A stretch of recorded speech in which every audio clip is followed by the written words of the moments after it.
है, तो बजाय उसके कि अपनी इस्लाह करे, इमाम के पीछे पड़ जाता है, खानदान उसका साथ देता है, कुनबा कुटुंब उसका साथ देता है। नहीं साहब हमारी तौहीन हो रही है, बेइज्जती हो रही है। कितने मुकदमात आते रहते हैं जामिया में। सही बात। अरे भैया गलती क्यों कर रहा है इसे? जब एक फतवा है कि एक मुसलमान का बाईमान का बेईमान से कोई ताल्लुक नहीं हो सकता, बेशक अहले ईमान का बेईमान से कोई ताल्लुक नहीं है, बेशक। तो तू का ताल्लुक पैदा कर रहा है। अगर इस रिश्तेदारी का ख्याल इस्लाम में जायज होता तो जंग बद्र का वकू कभी इस्लाम में नहीं होता। बेशक। जंग बद्र में एक तरफ चचा है, दूसरी तरफ सगा भतीजा है, एक तरफ सगा बाप है, दूसरी तरफ सगा बेटा है। लेकिन मुसलमानों वहां उन्होंने खानदान परवरी को नहीं देखा था, वहां उन्होंने इस बात को देखा था कि जो आशिक रसूल है वो हमारा भाई है, सुभान अल्लाह। और जो गुस्ताख रसूल है उससे हमारा कोई ताल्लुक नहीं। दुश्मन अहमद पर शिद्दत कीजिए, मुल्हिदों से क्या मुरव्वत कीजिए, गैस में जल जाएं बेदीनों के दिल, या रसूल अल्लाह की कसरत कीजिए। सुभान अल्लाह। आका इरशाद फरमाते हैं कि मैंने ख्वाब देखा है। तमाम सहाबे किराम सुन रहे हैं। आका ने इरशाद फरमाया कि मैं सो रहा था, दो आने वाले मेरे ख्वाब में आए, नींद का आलम बयान फरमा रहे हैं। उन्होंने मुझे जगाया और मेरी बारगाह में अरीज़ा पेश किया, हुजूर चलिए आपको हम सैर कराए देते हैं, तफरी करने के लिए चलते हैं। एक इंसान ने मेरा दाएं हाथ पकड़ लिया, दूसरे शख्स ने मेरा बाएं हाथ पकड़ लिया, बीच में मैं हूं, दोनों मेरे साथी दाएं और बाएं जानिब चल रहे हैं, दोस्ताना माहौल में चले जा रहे हैं। टहलते टहलते टहलते टहलते हम एक मकाम पर पहुंचे कि रास्ते के एक किनारे पर एक इंसान बैठा हुआ है। आका इरशाद फरमाते हैं कि मैंने देखा उसको कि उसके जबड़ों को चीरा जा रहा है। अल्लाह। जबड़ों को, मुख्तसर नाम नकल कर रहा हूं, बहुत लंबी चौड़ी हदीस है, उलमा जानते हैं। उसके जबड़ों को चीरा जा रहा है। मैंने पूछा इस इंसान के जबड़ों को क्यों चीरा जा रहा है? एक चीरने वाला चीर रहा था, इस जबड़े को चीरता था, तो फिर दूसरे जबड़े को चीरना जब शुरू कर देता था तो ये जबड़ा सही हो जाता था। जब इस जबड़े को चीरने के बाद इसको चीरता था तो ये सही हो जाता था। हुक्म मौला यही काम कर रहा था। मैंने कहा कि ये कौन इंसान है जिसके जबड़ों को इस अंदाज में चीरा जा रहा है? मेरे साथियों ने अरीज़ा पेश किया, हुजूर और आगे तशरीफ ले लें, तफरी और करें, सैर करें। आप इरशाद फरमाते मैं आगे बढ़ा तो मैंने क्या देखा कि एक रास्ते में एक इंसान को बिल्कुल चित लिटा दिया गया है, बट नहीं, चित लेटा हुआ है, अपनी गर्दन के ऊपर लेटा हुआ है, और एक इंसान बहुत बड़ा पत्थर अपने हाथ में लिए हुए है, और इतनी ताकत से वो पत्थर को उस इंसान के, लेटने वाले इंसान के सर में मारता है कि सर उसका टूट जाता है, फट जाता है, वो पत्थर लड़कता हुआ दूर चला जाता है। पत्थर को तोड़ने के बाद वो इंसान उस पत्थर को उठाने के लिए जाता है। जितनी देर में पत्थर को उठा के लाता है, बहुक्म मौला उसका सर अच्छा हो जाता है, सर सही हो गया। उसने पत्थर को उठा के लाकर फिर दोबारा मार दिया, फिर सर को कुचल दिया, पत्थर दूर चला गया। वो इंसान उस पत्थर को उठाने के लिए चला गया, बहुक्म मौला उस इंसान का सर सही हो गया। मैंने पूछा ये इंसान लेटने वाला कौन है, इसके साथ ये अमल क्यों किया जा रहा है? तो मेरे साथियों ने कहा हुजूर और आगे तशरीफ ले लीजिए। ख्वाब का आलम बयान फरमा रहे हैं, दोनों साथी आपके साथ में हैं, तमाम सहाबे किराम सुन रहे हैं। आप इरशाद फरमाते हैं कि हम चलते चलते एक कुएं के पास पहुंचे।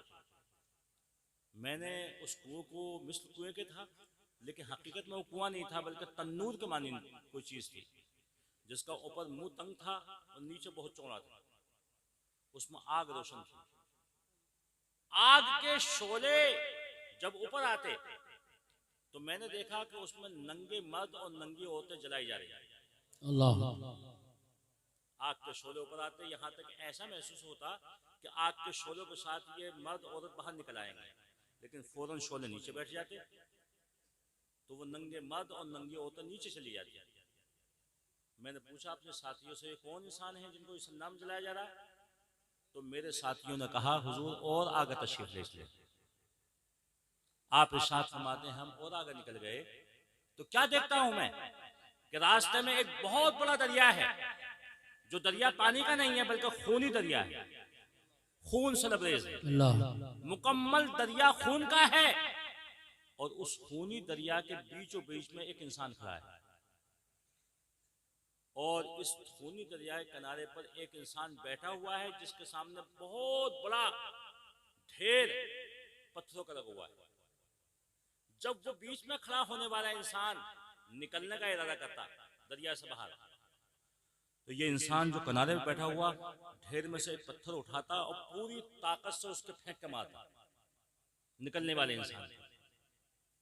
जब वो पत्थर उस इंसान के जाकर लगता तो उस पत्थर की जर्ब खाकर वो इंसान उसी मकाम पर पहुंच जाता जहां के पहले से खड़ा था। जब जब भी इरादा करता ये किनारे पे बैठने वाला इंसान उसके पत्थर मार देता और उसको निकलने का मौका नहीं देता। बहुत लंबी चौड़ी हदीस है, बुखारी शरीफ में भी है, मिशकात शरीफ में भी है, दूसरी किताबों में भी है। आका ने आखिर में इरशाद फरमाया, मेरे साथियों बहुत देर हो गई टहलते टहलते, काफी टाइम हो गया, मैं वापस जाना चाहता हूं। तो आपके साथियों ने अरीजा पेश किया, हुजूर आप वापस जा रहे हैं लेकिन उसके हालात और सुन लीजिए। जिन अशखास के हालात को आपने अपने निगाहे अक़दस से मुलाज़ा फरमाया है, वो इंसान जिस इंसान को आपने देखा था कि उसके जबड़ों को चीरा जा रहा है, तो हुजूर वो इंसान है जो दुनिया में रहते हुए झूठ बोला करता था। अल्लाह झूठ बोलता था, झूठ। आज झूठ को हमने शियार बना लिया है। बल्कि मेरे पास भी खुद जामिया मियां में बहुत से लोग ऐसे पहुंचते हैं, कभी कभी वो ऐसा जुमला कह जाते हैं कि मौलाना अगर झूठ ना बोलें तो हमें रोजी भी हाथ नहीं आएगी। नाउज़ुबिल्लाहि मिन ज़ालिक। झूठ को एक कामयाबी का जरिया बना रखा है, कमाने का एक जरिया बना रखा है। मैंने एक रिवायत पढ़ी है तफसीर सावी में, उलमाए किराम यहाँ तशरीफ फरमाए हैं। उलमाए किराम में इख्तिलाफ वाक़ई हुआ है कि एक आदमी के साथ कितने फरिश्ते होते हैं। तो अल्लामा सावी रहमतुल्लाह ताला अलैह ने अपनी तफसीर सावी में, जो तफसीर जलैन का हाशिया है, बड़ा नायाब हाशिया है, उसमें लिखा है, उलमा के काफ़ी अक़वाल बयान फरमाए। कुछ उलमा कहते हैं कि एक इंसान के साथ 3 फरिश्ते रहते हैं, एक सीने पर रहता है, 2 कांधों पर रहते हैं, जिनको किरामन कातिबीन कहा जाता है।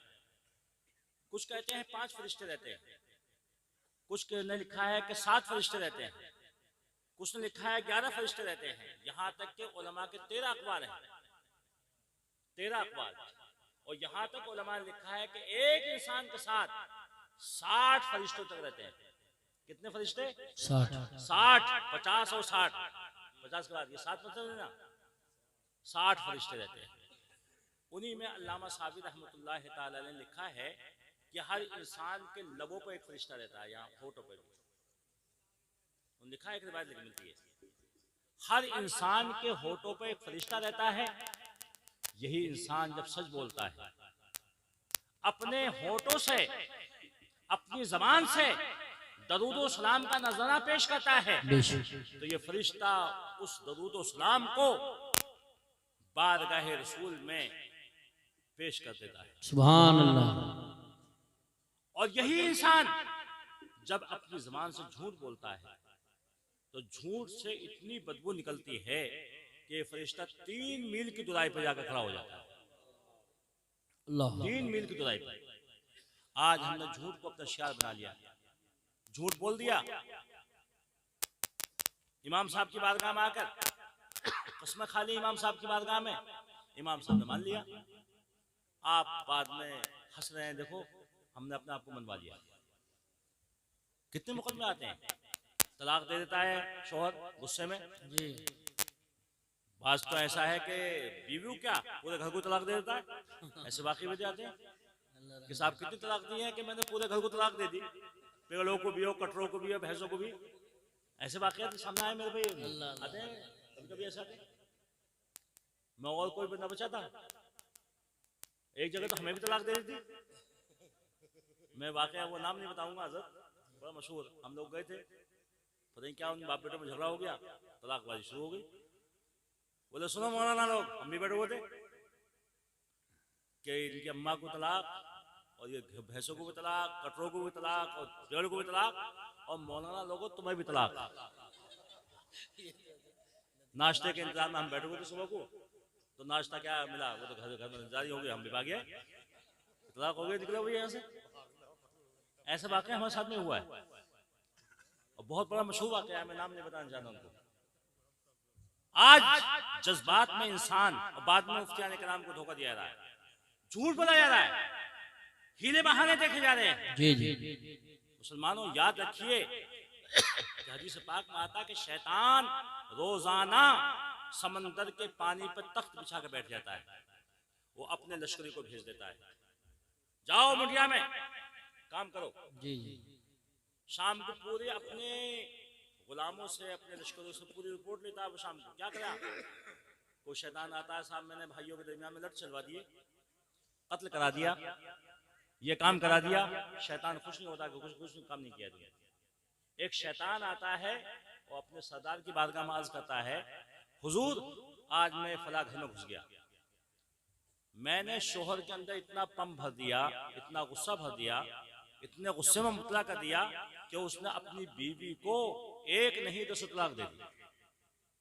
हदीस पाक में आता है, मिशकात शरीफ में भी हदीस पाक मौजूद है कि शैतान खड़ा हो जाता है, उसको अपने सीने चिपटा लेता है, उससे मुआनका करता है, और मुआनका करने के साथ नाचता है, और नाचते हुए वो कहता है नहीं मानता नहीं मानता नहीं मानता, तूने बहुत अच्छा काम किया, तूने बहुत अच्छा काम किया। ये दो शख्सों की जंग, दो खानदानों की जंग शुरू हो गई। बहन के भाई वापस से बाहर, और भाइयों ने जज्बात में जाकर अपने बहनों को पीट दिया, तो बहनों के भैया पूरा खानदान जज्बात से बाहर, उन्होंने भाइयों को सालों को पीट दिया। ये वाकयात भी हमारे सामने हुए, मर्डर तक हो गए। मुसलमानों अपने आप को बचाइए, झूठ से अपने आप को बचाइए। आका इरशाद फरमाते हैं कि मेरे साथियों ने अरीजा पेश किया, हुजूर जिसके जबड़ों को चीरा जा रहा था, झूठ बोलते वो इंसान झूठा था, झूठ बोलता था, चौराहे पे झूठ बोल गया, लोगों ने उसको झूठ पर अमल कर लिया और पूरे इलाके में फैला दिया। पूछा कहां सुना, कि बिलारी के शाहबाज चौराहे पे हमने सुना, कि कौन था कहने वाला, कि ये नहीं जानते कौन था कहने वाला। तो ऐसा इंसान जो ऐसे झूठ बोलने का काम करेगा, कल क़यामत तक उसके साथ यही अजाब होता रहेगा। बेशक अल्लाह। और मैदान हश्र में खुदा जाने उसका हश्र क्या होगा। और हुजूर जिस इंसान को आपने चित लेटे हुए देखा, ये हुफाज कराम ने सुना मेरी बात को, बहुत देर से ये हाल पढ़वा रहे हैं, मस्त है अपनी मस्तियों में, सुना इस बात को। जिस इंसान को आपने चित लेटे हुए देखा, जिसके सर को तोड़ा जा रहा था, हुजूर वो कोई मामूली इंसान नहीं है, वो आपकी उम्मत का कारी होगा, हाफिज होगा, आलिम होगा। मैं गुलाम कर रहा हूं उसको, वो हाफिज कुरान, कारी कुरान, आलिम कुरान, मुफ्ती कुरान वो इंसान होगा जो अपने आप को मुफ्ती और आलिम हाफिज तो कहला रहा है, लेकिन कुरान मुकद्दस के अहकाम पर अमल नहीं कर रहा है। जी बेशक आलिम है, कुरान मुकद्दस के अहकाम के मुताबिक अपने शब रोज को नहीं गुजार रहा है, रजब के महीने तक दाढ़ी मुड़ा रहा है, और रजब का चांद देखकर दाढ़ी छोड़ा है कि कुरान शरीफ सुनाना है मुझे तरावी में। आजकल बहुत उफ़ाज़ ऐसे हैं, वो हमारे मुतवल्लियान, हमारी कमेटी ऐसी नाकारा हो गई है कमेटियां कि वो आता है कि साहब मस्जिद में पुतवा दूंगा, मिठाई भी मैं तकसीम करा दूंगा, सामे को जोड़े बना दूंगा, सामे को नजाने में अपने पास से दे दूंगा, कौन सी सुनवा लो मुझसे। तो हमारे मुतवल्ली नहीं देख रहा कि इसकी दाढ़ी थोड़ी छोटी है या पूरी है। इस लालच में आकर उन फुस्साक व फुज्जार इमामों को जी जी मुसल्ला इमामत पर मुंतखब किया जा रहा है। ऐसे हुफ्फाज के पीछे तरावी तो दरकिनार, कोई नमाज भी जायज नहीं। बेशक क्या मामला बना रखा आप लोगों ने, सिर्फ लालच में, दुनियावी एतबार से, कि उसने ये लालच दे दिया कि मुतवल्ली साहब जोड़ा आपको भी बना दूंगा, तो मुतवल्ली और भी वो खुश हो गया कि हमारे पास से क्या जा रहा है, नमाजें बेकार हो जाएं, पैसा न जाए। तो मुसलमानों याद रखिए, ये अराकीन कमेटी के बाप का पैसा नहीं होता है, किसी के बाप का पैसा नहीं है, मस्जिद का पैसा है। अराकीन कमेटी शरीयत मुतहरा के एतबार से उसको मुहाफिज और निगरान होते हैं, वो उसके मालिक नहीं होते हैं। बेशक ये मिलकियत न समझा कि हमारे बाप की मिलकियत है कि साहब पूरे खजांची बना दिया गया, सेक्रेटरी बना दिया गया, तो ये समझ रहे हैं कि हम मालिक हो गए इसके। मस्जिद किसके बाप की मिलकियत नहीं है, मस्जिद का पैसा किसी की मिलकियत में नहीं है, कोई मालिक नहीं है उसका। उसके जो हम मसारिफ है उसको खर्च कीजिए, अच्छा इमाम रखिए, आलिम रखिए, आलिम बामल रखिए, जो आलिम के नमाज और अहकाम खुदावंद कुद्दूस पर अमल करने वाला हो, उसको रखिए। ये नहीं कि रमजानी हाफिज को पढ़िए और 27वीं तारीख में उसने कुरान शरीफ सुनाया, 28 में बिल्कुल साफ कर दिया उसने। ये देखा गया, हमने देखा, मतलब देखिए आगे देखिए कि 27वीं तारीख में रात को देखा तो हाफिज साहब की दाढ़ी है और कुरान शरीफ सुनाना गया तो सुबह जाकर वो सबसे पहले वहां जा रहा है उठ के हज्जाम की दुकान पे। अरे मध्य प्रदेश की जा रहा है, मुरवाद देखिए, मुरवाद एक नहीं 50 हाफिज हमारे गाँव में। मैंने बहुत सी मस्जिद निकलवा दी है, मुझे आगे बुरा भला कहते हैं, तो जामिनी मियां में तो किसी की दादागिरी नहीं चलेगी। जामिनी मियां में 700 जो हम पाल रहे हैं, वो फौज किस काम के काम आएगी, हमारे सारे पे काम आएगी। बेशक बहुत जामिनी मियां में अगर चाहिए आपके गांव के हैं, लेकिन जामिनी मियां के प्रधान तो हम बैठे हुए, सही बात से बैठे हुए। एक इशारा किया बड़े बड़े प्रधानों की गर्दन तोड़वाने के लिए, हम तैयार है, बाद में गोली मार देना हमारे। जामिनी मियां निकलने के बाद चाहे गोली मार देना, लेकिन जामिनी मियां में कमर तोड़वाने की हम ताकत रखते हैं, प्रधानों की भी। 700 पल रहे हैं तो 700 का लश्कर है कि मुक्का भी पड़ेगा, और साथ में ना कि ये काम कराया। बहुत से दादाओं की दादागिरी में निकलवाई जामिनी मियां में। मैं प्रधान अपने घर का हो गए, वहां के अपने गांव के, यहाँ प्रधान हमें, यहाँ वो सुनो जो शरीर मुतारा का फैसला है। बेशक शरीर के मानो, यहाँ अपनी तबीयत की मानने के लिए मत आओ। यहाँ बेशक तबीयत की माननी अपने घर में पंचायत करते हैं, लेकिन यहाँ पंचायत करना आए तो शरीर का हुक्म मानने के लिए बहुत अच्छी बात। यहाँ सुन के जाइए। ऐसे उलमा, ऐसे हुफ्फाज, ऐसे कुर्रा जो शरीयत मुताहरा के मुताबिक अमल ना करें, दाढ़ी मुड़ाएं, दाढ़ी हद शरअ से कम करें, तो मुसलमानों ऐसे अशखास को इमाम बनाना जायज नहीं। आपने इरशाद फरमाया कि हुजूर वो इंसान, वो हाफिज कुरान है, कारी कुरान है, आलिम कुरान है, जो दिन के उजाले में कलाम मुक़द्दस की तिलावत करता है और रात को उसके खिलाफ करता है। खिलाफ शरा, शेख थूकता नहीं, अंधेरे उजालों में चूकता नहीं। ये क्या है गए कि पीर साहब हैं, यहाँ तो बड़े मुत्तकी परहेज़गार बन रहे हैं और घर जाकर उल्टा होकर पानी पी रहे हैं। मौलवी साहब हैं, यहाँ इस्तेहबाब के खिलाफ भी टोक रहे हैं और घर जाकर फराइज को छोड़ रहे हैं। अजान हो रही है, मस्जिदों की जानिब गामजन नहीं है, आलिम कुरान है। मत बताइए, हुजूर आपने उसका हश्र देखा आपने कि क़यामत तक उस आलिम कुरान, हाफिज कुरान के सर को तोड़ा जाता रहेगा, यहाँ तक के खुदावंद कुद्दूस हिसाब और किताब के बाद उसको दाखिल जन्नत फरमा दे, उसकी रहमत में वकूफ है, या उसको जहन्नम में दाखिल फरमा दे। और हुजूर जिस कुएं में आपने मर्द और औरत को नंगा चलते हुए देखा, हुजूर वो इंसान है जो दुनिया में जवानी के आलम में शादीशुदा या गैर शादीशुदा होकर जिना में मुब्तला हो जाते हैं, जिना में मुब्तला हो जाते, मुंह काला कर लेते हैं। ऐसे जानी और जानिया अशखास क़यामत तक इसी अंदाज में इसमें जलते रहेंगे और क़यामत के बाद खुदावंद कुद्दूस इनका हिसाब किताब फरमाएगा, चाहे इनको जहन्नम में दाखिल फरमा दे या जन्नत इनको अता फरमा दे। और हुजूर जिस दरिया को आपने देखा, खूनी दरिया को, आज ये मामला बहुत आम हो गया है, सूद का ब्याज का मामला। सूद की कार्रवाई को, ब्याज की कार्रवाई को इंसान बहुत कामयाब समझ रहा है, उसके मुख्तलिफ तरीके सामने आ रहे हैं। कितने तरीके हैं, अंजुमन कायम हो रही है गाँव में कि साहब 10-10 हज़ार रुपए की वो पड़ेगी, कमेटी पड़ेगी, 90,000 रुपये उठेगी, किसी ने 70,000 में मूल्य लगा ली, 30,000 रुपये रख लिए और बांट लिए, बाद में 70,000 रुपये उसके हवाले कर दिए। मुसलमानों ये तरीके सब जुए के हैं, हराम है, जायज नहीं है, जायज नहीं है। आज हमने अगर मुसलमान का ताउन करना है तो ताउन करने का तरीका यही है कि उस पैसे को इकट्ठा कीजिए, इकट्ठा करने के बाद कुरान नाज़िल कीजिए, जिसके नाम पर निकल आए उसको पूरा दे दीजिए उसको, बेशक मुकम्मल दे दिए 1 लाख रुपए, उसमें कमी पेशी क्यों हो रही है?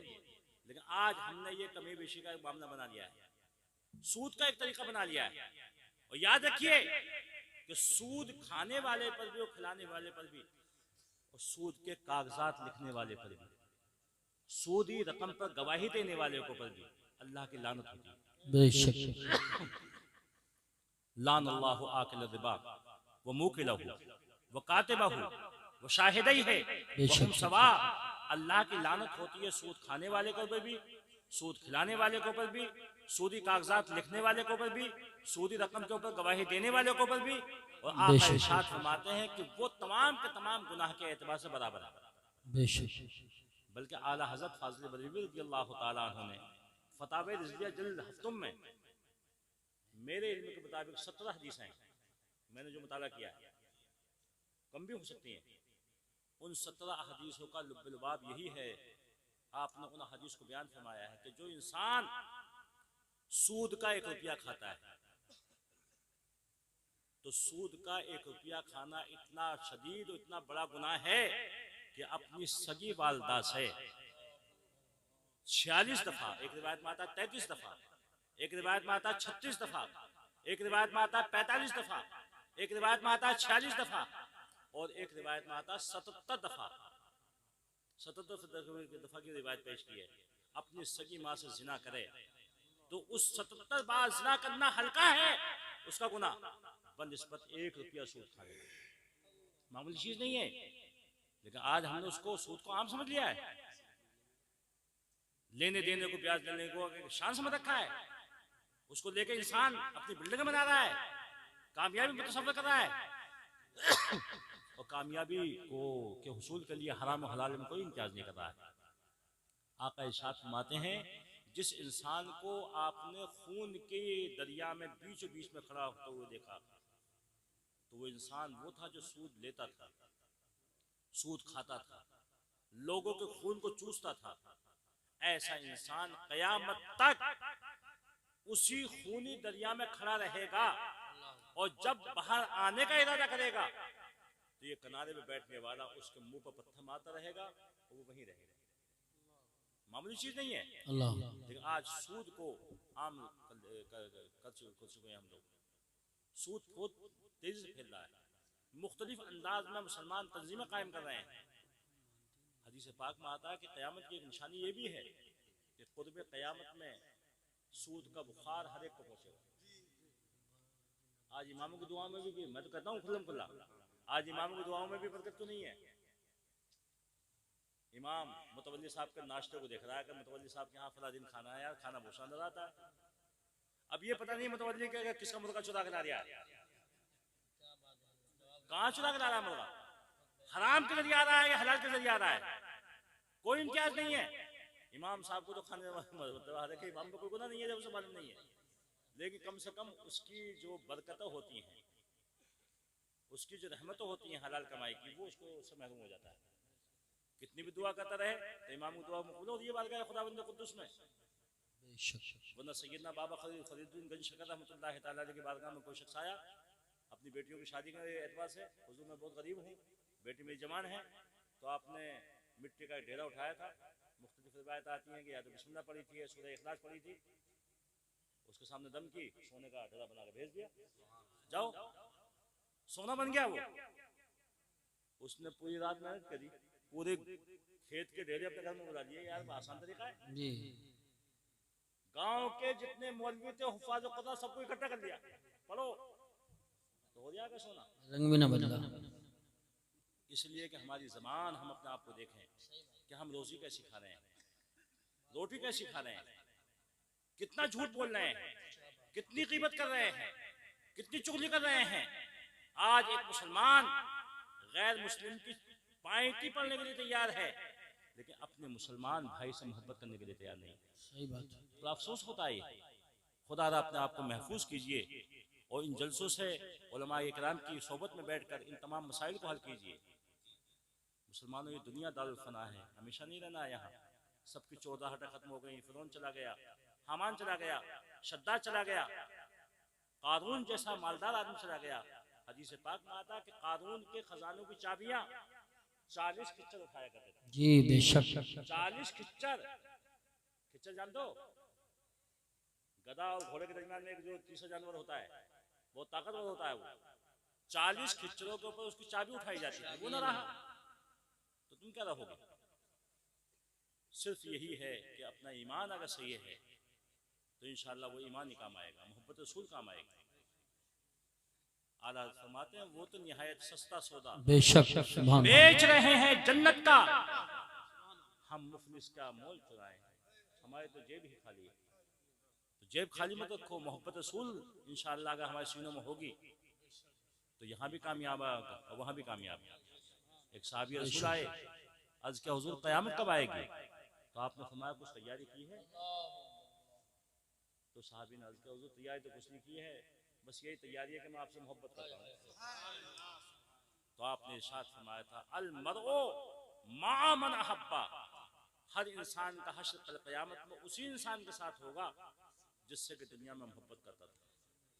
अब तुम सलमान खान से मोहब्बत कर लो, या शाहरुख खान से मोहब्बत कर लो, या सहाबा कराम से मोहब्बत कर लो, ये तुम्हारे ऊपर मौकूफ है। सुभान अल्लाह। याद रखिए कि नबी और सहाबा कराम की मोहब्बत यही है ईमान, यही ईमान की जड़ है। और ये तमाम की तमाम चीजें बात की चीजें हैं। मोहब्बत और ताज़ीम नबी अपने सीने में रखिए, और जितने भी ये झांसे देने वाले नगर नगर डगर डगर फिर रहे हैं ना, ये इन सब को आपको बचाइए। और अब तो ये वहाबी भी मरूब हो गए, अब एक फिरका और पैदा हो गया है गैर मुक़ल्लिद अहले हदीस। मैं तो उसको अहले खबीस कहता हूँ। अहले हदीस ये अहले खबीस हैं, ये पैसे के बल पर आपके ईमान को लूट रहे हैं। इंसाफ ना आपको चाहिए। खुदारा अपने आप को मां नाली व असहाबी का मिसदाक बनाइए। वही फिरका जन्नती है जो हकीकत में नबी और सहाबा कराम के तरीक़ों पर चलने वाला है। ये नहीं है कि हम जो चाहे वो करते रहे। मुराद में एक फिरका ऐसा भी पैदा हो गया है जो नमाजों को इनकार कर दिया कि नमाज कोई चीज़ नहीं। क्या क़ीमुस्सलाह का मतलब क्या है? क्या क़ीमुल इज्तिमा? वो कहता है इज्तिमा को कायम करो, एक जगह सर जोड़ के बैठ जाओ, कुछ देर बात कर लो दीन की और हो गई नमाज। ये मस्जिद है कि मस्जिद पता नहीं किसने बनाई है, ऐसा फिरका पैदा हो गया। गुलाबबाड़ी में जब गुलाबबाड़ी में मैंने ऐलान किया मैं ऐसे लोगों को पकड़ कर आऊँ मेरे यहाँ को, वहाँ से दफ्तर वाला सभी थे तो घर छोड़ कर भाग गए। 3 तो मर गए, अभी 3 बाकी हैं।